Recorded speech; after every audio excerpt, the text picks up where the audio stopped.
Gram सभा खजूरी से प्रधान पद प्रत्याशी राधे श्याम वर्मा पुत्र श्री चंद्रिका प्रसाद वर्मा जी को वोट देकर भारी से भारी मतों से विजयी बनाइए।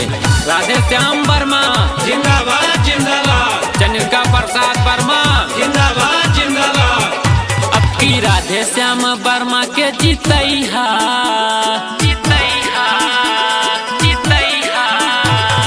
राधे श्याम वर्मा के जीतैहा कई के मतदान हो।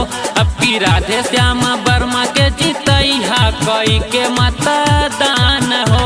कई के मतदान हो, कई के मतदान हो, कई के मतदान हो, कई के मतदान हो। केहू विरोधी के काह में न आइहा न भूलिहा निशान हो। केहू विरोधी के काह में न आइहा न भूलिहा निशान हो। न मंदिर की बात करेंगे न मस्जिद की बात करेंगे, न मंदिर की बात करेंगे न मस्जिद की बात करेंगे। हम सिर्फ और सिर्फ विकास की ही बात करेंगे।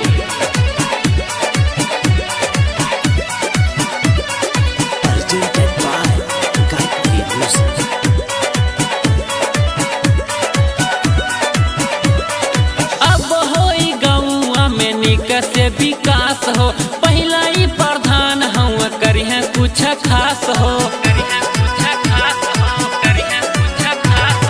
अब होई गौआ में निक से विकास हो, पहला ही प्रधान हम करिहे कुछ खास हो।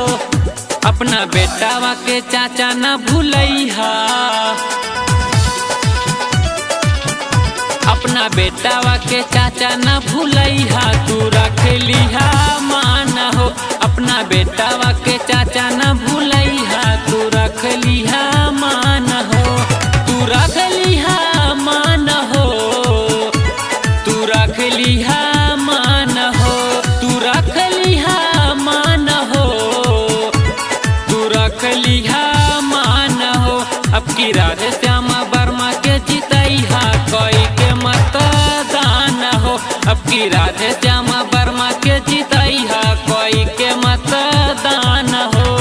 नेतागिरी नहीं, अब सिर्फ और सिर्फ ग्राम सभा खजूरी का विकास होगा। नेतागिरी नहीं, अब सिर्फ और सिर्फ ग्राम खजूरी सभा का विकास होगा।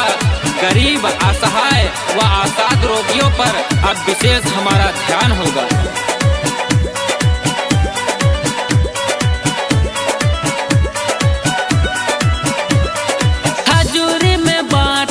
सबही के साथ हो, राधे श्याम राखी है गरीबावन का ख्याल हो।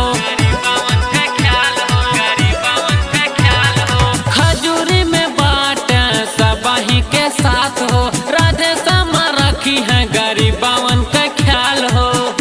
अपना गाँव के खूब चमकई है,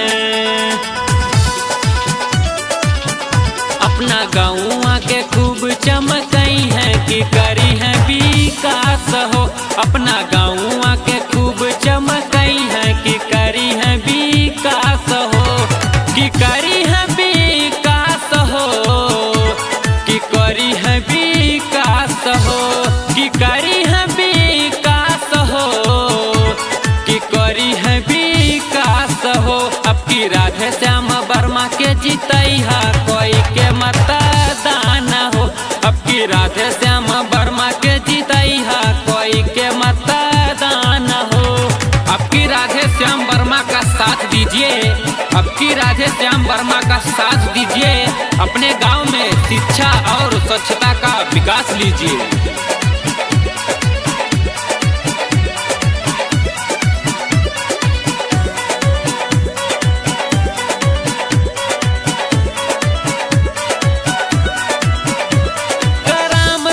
खजूरी के बदली नजारा, राधे श्याम बनी है सबके सहारा। ग्राम सभा खजूरी के बदली नजारा, राधे श्याम बनी है सबके सहारा।